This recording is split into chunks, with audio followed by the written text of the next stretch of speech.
बड़ा सुंदर प्रसंग शिव महापुराण में वेद व्यास जी ने लिखा। एक बार दोनों हाथ उठाकर हर हर महा, बड़ा सुंदर प्रसंग वेद व्यास जी वर्णन करते। एक देवराज नामक का ब्राह्मण, बड़ा हे ब्राह्मण, पर कभी ब्राह्मण कर्म नहीं करा। ब्राह्मण जरूर है पर ब्राह्मण कर्म से वंचित है। ब्राह्मण कर्म नहीं करता, गलत काम में लगा रहता। एक बार शरीर में ताप पड़ा, कहां जाए विचार करा और विचार करके शंकर के मंदिर में चला गया। अब उसको नहीं मालूम था कि शंकर के मंदिर में तो कथा चल रही थी, वो भी शिव महापुराण की कथा। जैसे यहाँ नारायण के मंदिर में चल रही विष्णु की लक्ष्मी, मारवाड़ी भवन में, मारवाड़ी सेवा संघ में।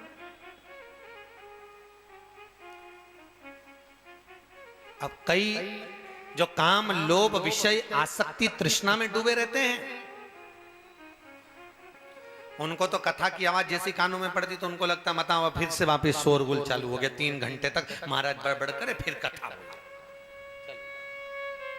अब जिसको जैसा लगता वैसा उसको वैसे ही लगता होता है। एक बार एक महाराज जी प्रवचन कर रहे थे और आगे आगे एक व्यक्ति बैठकर खूब रो रहा था, तो महाराज जी ने कथा पूरी होने के बाद में उसको बुलाकर पूछा, भैया ये बता, हमने कथा में कहीं रोने की बात ही नहीं की, तो तू रो क्यों रहा? उसने कहा महाराज जी बस मेरे को रोना एक ही बात पे आ रही है। तो आ क्यों रही है ये तो बता। रोना इस बात पे आ रहा है, मेरे पास में एक भैंस थी, तो वो भी 3 घंटे से टर टर टर करती रही और आखिरी में मर गई। तू भी 3 घंटे से टर टर टर कर रही है। अब जिसके नी समझ पड़े तो भैंस और महाराज एक बराबर। और जिसके जीवन में जिसने शिव महापुराण के रसतत्व को जाना होगा, जिसने शंकर के अनुमोदन को जाना होगा, जो शंकर की कथा के रसतत्व में डूबा होगा, उसको शिव महापुराण जैसी कानों में पड़ती उसका चित्त लग जाता, तुरंत उसका चित्त तुरंत लग।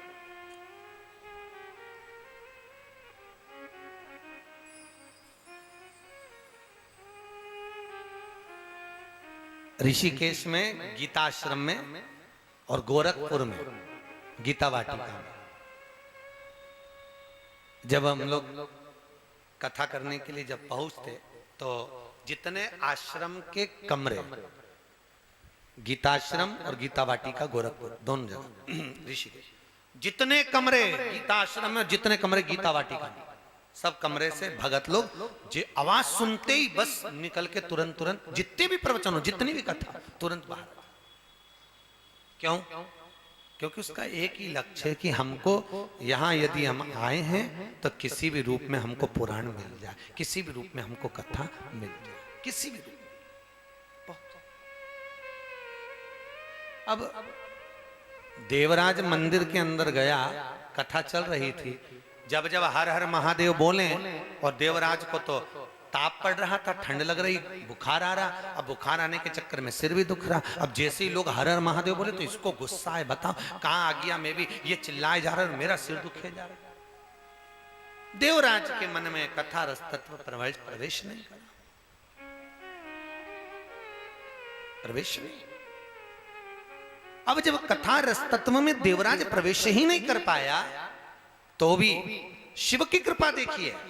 देवराज जैसे ही मंदिर से बाहर निकला, सीढ़ियों पे से पांव फिसला, फिसलते से प्राण छूटे, छूटते से देवराज नरक नहीं गया, भगवान के धाम शिवलोक को चला गया। तो नारद जी को यह बात खल गई, देवऋषि नारद के मन में यह बात खल रही है। देवऋषि नारद को यह श्रेष्ठ नहीं लगा। देवऋषि नारद को लगा इसने तो एक बार भगवान का भजन नहीं करा, एक बार मुंह से शंकर का नाम नहीं लिया, एक बार नारायण का नाम नहीं लिया, एक बार राम का नाम नहीं लिया, एक बार कृष्ण का नाम नहीं लिया, तो ये तर कैसे गया? ये इसको परम धाम भगवान शिव का धाम कैसे मिल गया? ये पहुंच कैसे गया? देवऋषि नारद ने हड़ताल कर दी और देवऋषि नारद सीधे स्ट्राइक कर पहुंच गए भगवान के पास में। नारायण से पूछा, प्रभु ये बताओ, इसने ना राम का, ना कृष्ण कहा, ना शिव कहा, ना भजन करा, ना कीर्तन करा, ना कभी किसी तीर्थ में स्नान करा, चोर था, चोरी करता रहा, बस ये है कि ब्राह्मण के घर में जन्म लिया था, तो फिर इतने में इसको वैकुंठ मिल गया, इतने में इसको परम धाम मिल गया। भगवान बोले कारण ये नहीं है, कारण केवल इतना सा है कि ये मरने से पहले शिव महापुराण की कथा में इसने पांव रख दिया था। क्या कर रहा है? मरने से पहले मात्र शिव पुराण की कथा में पहुंचो। एक बात अपनी जिंदगी में याद रखना, तुम कोई निकल के भी जा रहा है, यहां से निकल के जा रहा है, मात्र 1 मिनट के लिए, 1 सेकंड के लिए भी अगर कोई शंकर की कथा के पंडाल में जाकर बैठ गया, शिव की कथा में पहुंच गया, उतने में ही तर गया। फिर वो सीधी सीधी बात समझो ना अपन, और सरल भाषा में समझो। दूध फ्रिज में रख दो खराब नहीं होता, होता है क्या? फल फ्रिज में रख दो सड़ते नहीं, सब्जी फ्रिज में रख दो सड़ती क्या? नहीं सड़ती। 2 दिन की भी बगार के वापिस खा जाओ, सड़ेगी? अरे बोलो तो नहीं। तो अपन सरल भाषा में समझो तो ये क्या है? अरे बोलो तो जम के, फ्रिज।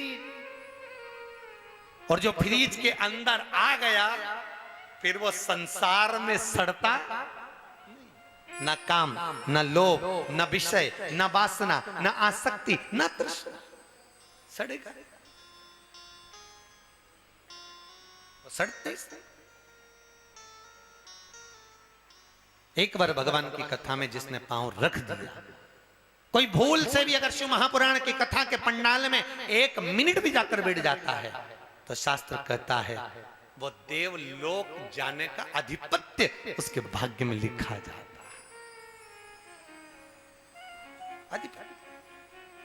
महाराज, ना राम नाम लीनो तूने भरी जवानी में, तू डूब के मर जा रे चुल्लू भर पानी में। जब मनुष्य की देह पाकर हम एक क्षण के लिए, एक पल के लिए कथा में ना पहुंचे, एक क्षण, एक पल,